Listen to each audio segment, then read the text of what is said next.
뉴욕시장 민주당 예비선거 개표에서 선두를 지킨 에릭 애덤스 브루클린 자치구장이 승리를 선언했습니다. 비행기에서 고교생들이 집단으로 마스크 착용을 거부하면서 결국 항공편이 취소되는 사태가 벌어졌습니다. 중저소득층 가정의 어린이를 위해 $9,000 상당의 세이빙스 어카운트를 무상 제공하는 내용의 파격적인 법안이 연방 상원에 발의됐습니다. 뉴욕주가 미국 최초로 총기 폭력과 관련해 비상 재난 사태를 선포했습니다. 테슬라 전기차와 관련된 충돌 사고로 15살짜리 아들을 잃은 부모가 테슬라를 상대로 소송을 제기했습니다.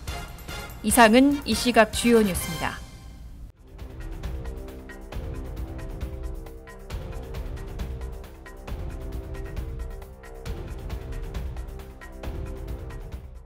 시청자 여러분 안녕하십니까? KBN 뉴스입니다. 뉴욕시장 민주당 예비선거 개표에서 선두를 지킨 에릭 애덤스 브루클린 자치구장이 승리를 선언했습니다. 애덤스 후보가 11월 본선에서 공화당 후보를 이길 경우에는 두 번째 흑인 뉴욕시장이 탄생합니다. 어제 AP통신은 뉴욕시장 민주당 프라이머리 개표에서 에릭 애덤스 브루클린 자치구장이 2위를 달리고 있는 캐서린 가르시아 전 뉴욕시 위생국장을 1%가 조금 넘는 8,426표 차로 앞섰다고 보도했습니다. 아직 개표가 완료되진 않았지만 승리가 확실시되고 있습니다. 가르시아나 3위인 마야 와일리가 이의를 제기하지 않는다면 애덤스는 다음 주 공식 민주당 후보가 됩니다. 와일리는 현직 뉴욕시장인 빌 드블라지오의 고문 변호사를 지낸 인물로 당내 진보파의 지지를 받고 있습니다. 애덤스는 성명을 통해 개표가 완전히 마무리되진 않았지만 결과는 분명하다며 노동자 계층 뉴요커를 이끈 역사적이고 다양한 5개 자치구 연합이 민주당 경선에서 우리를 승리로 이끌었다고 소감을 밝혔습니다. 애덤스가 민주당 후보가 되면 본선에서 공화당 커티스 슬리워 후보와 맞붙게 됩니다. 슬리워는 비무장 범죄 예방을 위한 비영리 국제봉사단체 가디언 엔젤스의 창립자입니다. 하지만 뉴욕시는 전통적으로 민주당 우세 지역입니다. 베테랑 경찰 출신인 애덤스는 범죄와 인종차별을 종식하겠다고 공약하며 선거전에 뛰어들었고 맨하튼을 제외한 대부분의 자치구에서 다른 후보들보다 우위를 차지했습니다. 특히 흑인 노동자 계층과 라틴계, 백인 온건파 사이에서 강한 지지세를 보이고 있습니다. 뉴욕시장 본선은 오는 11월 치러집니다. 바하마행 아메리칸 항공 비행기에서 고교생들이 집단으로 마스크 착용을 거부하면서 결국 항공편이 취소되는 사태가 벌어졌습니다. 코로나19 가운데 어렵게 여행 계획을 세운 같은 항공편 승객들은 그 다음 날에야 출발했습니다.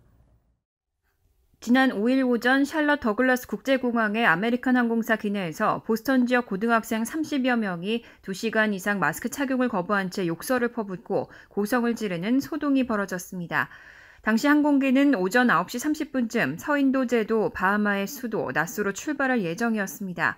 하지만 17세에서 18세에 졸업여행을 가는 것으로 보인 고교생들은 승무원들의 마스크 착용 요구를 듣지 않고 불쾌한 행동을 이어갔습니다.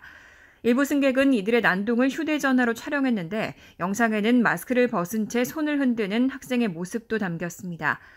항공사 대변인은 학생들이 기내에서 마스크를 착용해야 한다는 규정을 지키지 않았고 다른 승객들을 불편하게 만들었다고 전했습니다. 결국 아메리칸 항공은 이날 항공편을 취소하고 승객들에게 호텔 쿠폰을 제공했습니다. 하지만 고교생들은 나이 규정 때문에 호텔에 가지 못하고 공항에서 밤을 새웠습니다. 미국에서는 규정상 보통 만 21세 미만인 경우 호텔에 단독으로 숙박할 수 없기 때문입니다. 고교생들은 이후 승무원들의 지시를 잘 따르겠다는 약속과 마스크를 착용하는 조건으로 다시 탑승이 허용됐고 6일 오전 9시쯤 다른 승객들과 함께 다시 출발하는 것으로 결정됐습니다. 다만 이번 난동으로 학생들이 체포되는 일은 없었습니다. 코로나19 백신 접종으로 규제를 조금이나마 완화하려던 영국에서는 마스크 착용을 두고 다시 논쟁이 붙었습니다. 존슨 총리는 착용 의무화를 없애겠다고 밝혔는데 델타 변이의 무서운 기세에 마스크 착용을 의무화해야 한다는 의견도 거세게 나오고 있습니다. CNBC 방송 보도에 따르면 영국에서는 일찌감치 노 마스크 논쟁에 불이 붙었습니다. 보리스 존슨 총리는 백신 접종 성과를 내세우면서 오는 19일 코로나19 방역 규제를 해제하겠다고 대대적으로 예고하고 지난 5일 기자회견에서는 마스크 착용 의무화를 없애고 개인의 판단에 맡기겠다고 언급했습니다. 하지만 영국에서는 높은 백신 접종률을 뚫고 델타 변이가 퍼지면서 하루 신규 확진자가 2만 8천 명을 넘나드는 상황이기 때문에 소셜미디어에서는 즉각 존슨 총리의 발언에 반발하는 여론이 들끓었습니다. 트위터 계정에서는 해시태그 마스크를 씁시다가 삽시간에 번져나갔습니다. 영국의 한 응급의학 전문의는 트위터 계정에 코로나는 끝난 게 아니라면서 백신을 맞았더라도 델타에 감염되고 전염시킬 수도 있다고 썼습니다. 반면 더는 못 참겠다며 이에 맞서는 해시태그도 등장했습니다. 이 해시태그를 단 한 트위터 이용자는 자신은 마스크를 쓰지 않겠다면서 이런 권위주의적이고 압제적인 조치에 순응하지 않을 것이라고 말했습니다. 미국도 마찬가지 상황인 가운데 앤서니 파우치 국립알레르기 전염병 연구소 소장은 백신을 맞아도 접종률이 낮은 지역에서는 마스크를 착용해야 한다는 입장을 고수하고 있습니다. 미 전역에서 인도발 델타 변이가 지배종으로 빠르게 자리 잡고 있습니다. 지난 2주 사이에는 코로나19 신규 확진자 가운데 델타 변이가 52% 가까이를 차지했습니다.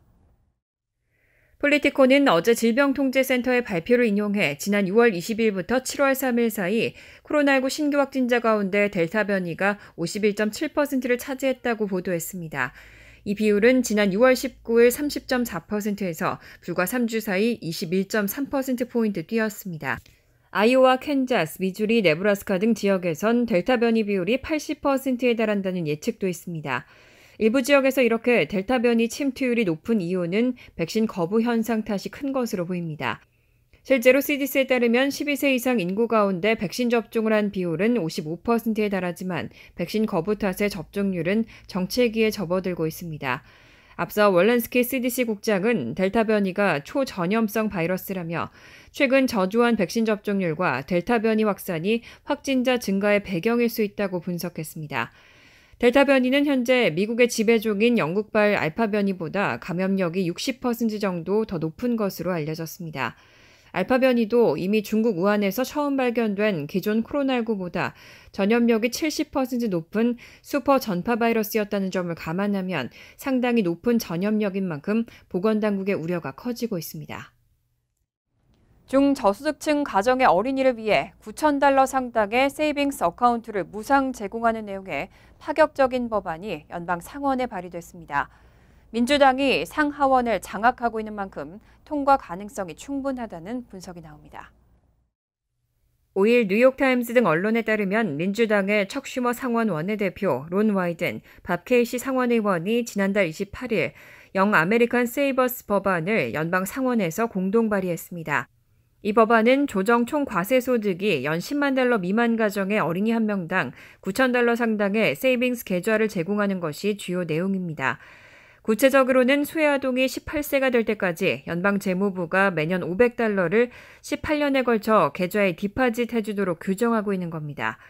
수혜자가 18세가 되면 적립금의 최대 50%까지 대학 학비 조달을 위해 사용할 수 있고 수혜자가 26세가 되면 주택 구입, 은퇴연금 투자, 창업 투자 등의 목적으로도 돈을 사용할 수 있습니다. 법안을 발의한 상원 의원들은 실제 연방정부 적립금은 $9,000지만 18세가 되면 복리 효과에 따라 원금이 수만 달러까지 불어날 수 있을 것으로 예상했습니다. 법안 시행을 위해서 단순 계산으로 보면 18년 동안 투입될 총 예산 규모가 $4,337억 달러에 달해 공화당의 지지를 확보하는 것이 관건입니다. 단 의회 관계자들은 법안 시행에 필요한 연 예산은 $241억 달러 규모이고 민주당이 의회 상하원을 장악하고 있는 만큼 통과 가능성이 충분하다고 분석하고 있습니다. 연방정부의 차일드 텍스 크레딧이 오는 15일 처음 지급됩니다. 연방국세청이 입금 계좌 정보를 수정할 수 있는 웹사이트를 개설했습니다. IRS가 최근 차일드 텍스 크레딧 정보 웹사이트에 크레딧이 입금되는 은행 계좌 정보를 수정할 수 있는 기능을 추가했습니다. 은행 계좌 수정은 IRS의 차일드 텍스 크레딧 웹사이트에 접속해 자신이 수혜 자격이 있는지 확인한 후 크레딧 입금을 원하는 은행 계좌 정보를 입력하면 됩니다. 다만 웹사이트를 통해 수정한 은행 계좌 정보는 오는 15일 첫 번째 지급 때는 반영되지 않고 다음 달 지급부터 적용됩니다. 8월 지급의 경우는 8월 2일까지 은행 계좌 정보를 수정해야 적용됩니다.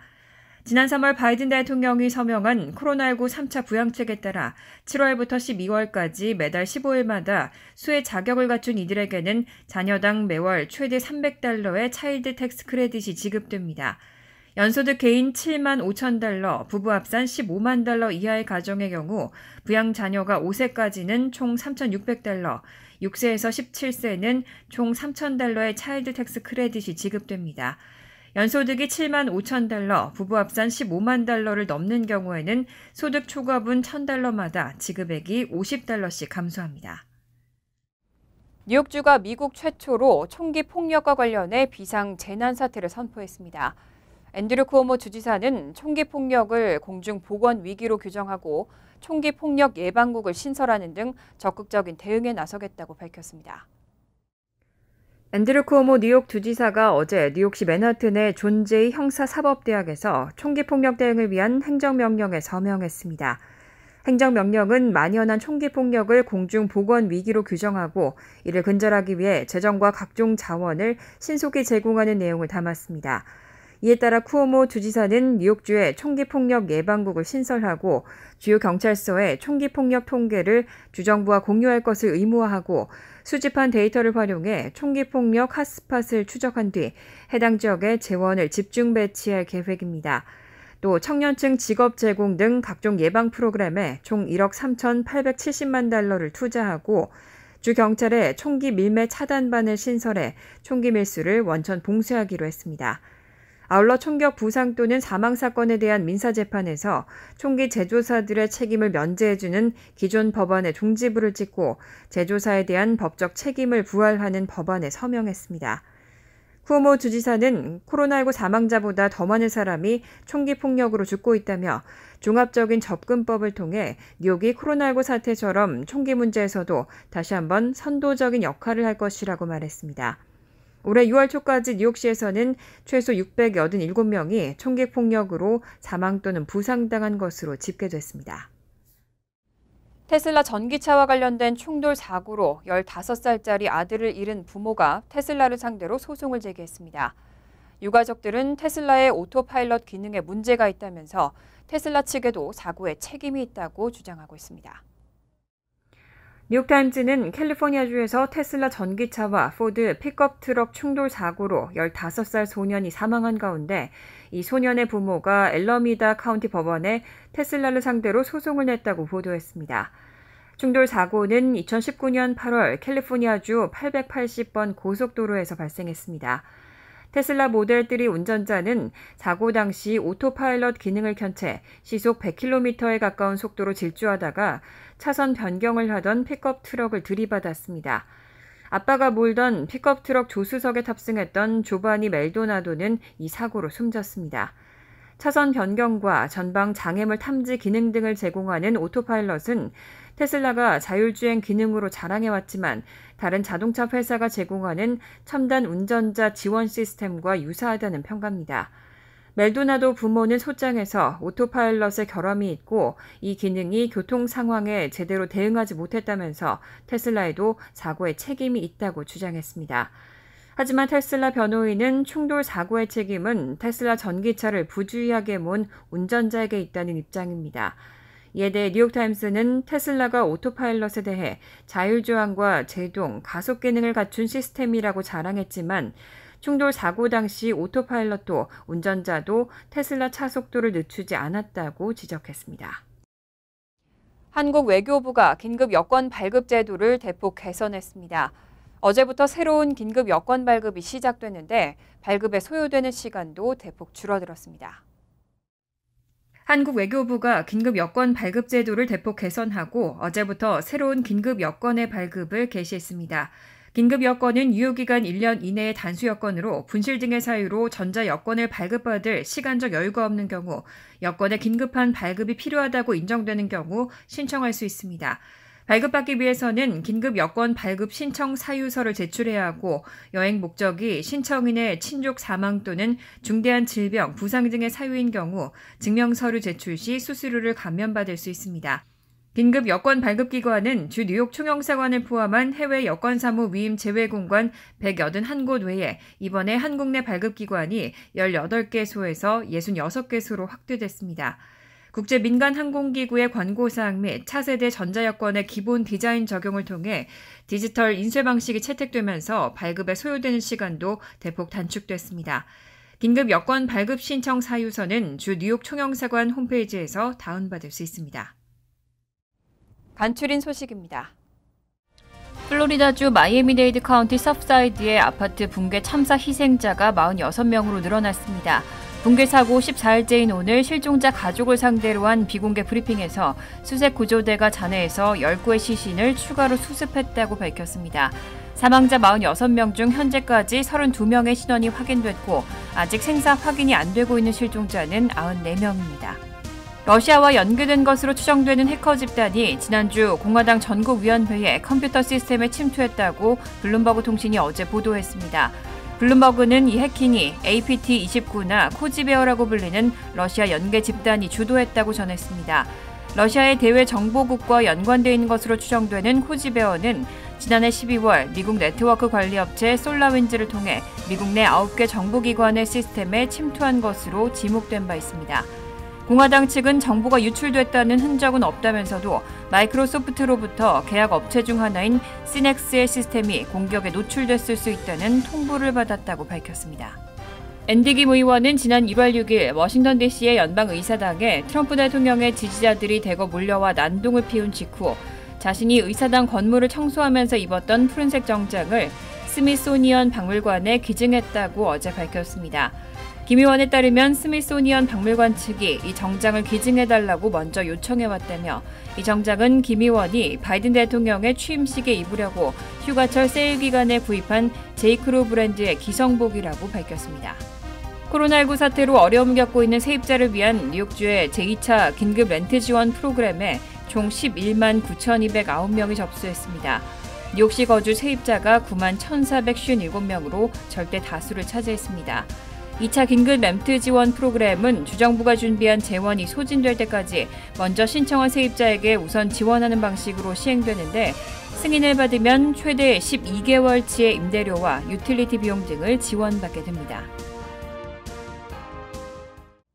환율과 증권 소식입니다.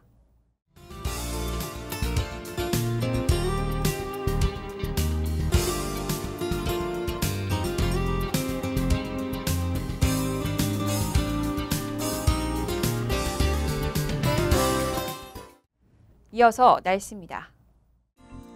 목요일은 오전 중에는 구름이 많겠고 오후부터는 때때로 천둥번개와 함께 소나기 내리는 곳이 있겠습니다. 낮 최고 기온은 85도, 섭씨 29도, 밤 최저 기온은 71도, 섭씨 22도로 예상됩니다. 금요일은 흐린 가운데 천둥번개를 동반한 소나기가 내리겠습니다. 토요일은 오후부터 점차 구름이 많아지겠고 적지만 소나기나 천둥번개 가능성이 있습니다. 이상으로 KBN 뉴스를 마칩니다. KBN과 함께 즐거운 저녁 되시기 바랍니다. 미 동부 최대 한인방송 KBN이 제작하는 KBN 뉴스는 웹사이트 mykbn.com 그리고 유튜브와 페이스북에서 다시 보실 수 있습니다. 좋아요, 구독, 알림 설정은 뉴스 제작에 큰 도움이 됩니다.